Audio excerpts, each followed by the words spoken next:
Imagine a moment where the entire world is gathered before a single throne. Every nation, every person who has ever lived standing in total silence.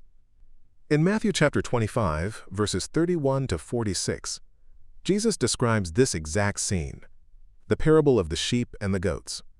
But here's the kicker. When the judgment is delivered, both groups are completely shocked. Today, we are doing a deep dive into this parable. We're going to look at the hidden historical context, the controversial identity of the least of these, and why your understanding of doing good might be missing the most important part. The story begins with the Son of Man coming in glory with all his angels. This imagery is a direct callback to the judgment scene in Daniel 7, where a royal figure is given eternal dominion. But then, the metaphor shifts to something every first-century Palestinian would recognize, a shepherd.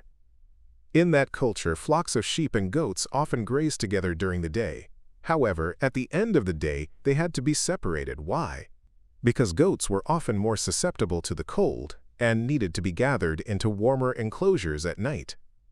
In the parable, the sheep are placed on the right, the traditional side of honor and happiness, while the goats are placed on the left, the ominous side of disapproval.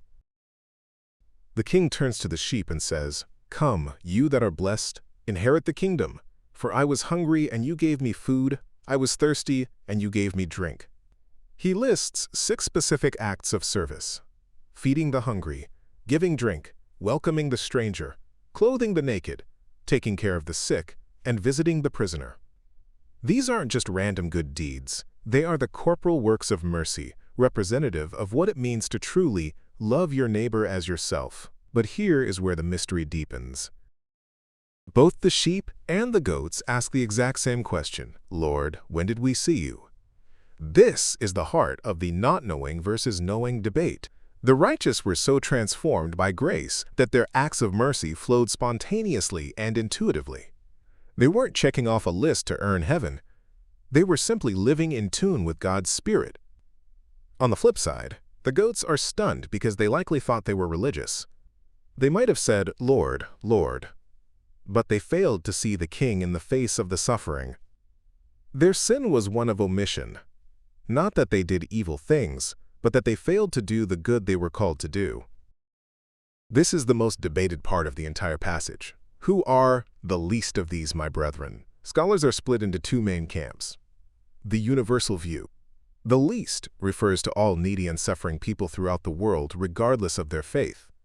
This aligns with Jesus' command to love even our enemies. The ecclesiological view. The least refers specifically to Christian believers or missionaries who are being persecuted. In this view, the world is judged based on how they treated the messengers of the gospel. Regardless of which view you take, the core message remains. Jesus identifies so closely with the marginalized that how you treat the powerless is how you treat the king himself. If we take this parable seriously today, it's not just about giving a sandwich to a homeless person, though that is important. In our globalized world, serving the naked might mean looking at structural injustices like sweatshop labor in the fashion industry. It means asking, does my way of life contribute to the poverty of someone on the other side of the planet? True discernment means recognizing that the anonymous Christ meets us in every person in need, from the prisoner in our local jail to the refugee seeking a new home. The parable ends with a stark reality: eternal life or eternal punishment. But remember, the goal isn't to live in fear of judgment. It's to have a sound eye, an inner life so full of God's light that acts of mercy become as natural as breathing. So the next time you see someone in need, remember this parable. You aren't just looking at a stranger, you are looking at the King in disguise. If this deep dive helped you see this parable in a new light, hit that like button and subscribe for more breakdowns of the world's most famous stories. Until next time, stay watchful.